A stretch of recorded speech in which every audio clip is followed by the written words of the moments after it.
2022 QX60, and dealership wanted a bunch of money to do the in-cabin air filter, so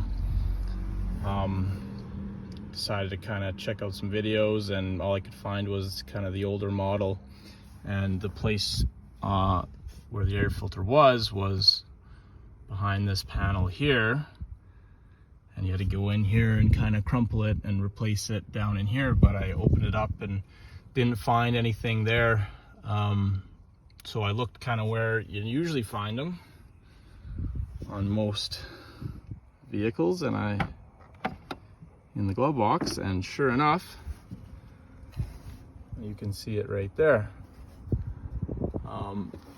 And this is actually designed, usually you have to remove the glove box, but this has this little panel here that actually just lifts straight up. Let me both my hands here.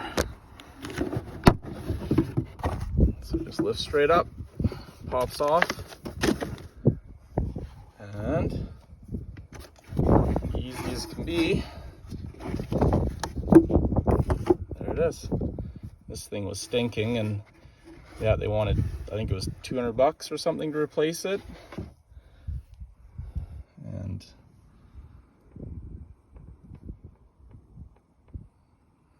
that's how easy it is. Comes out, got a new one for about $50, and just gonna open it up and put it back in, cover back up, and put this thing back together. So for anyone who's getting a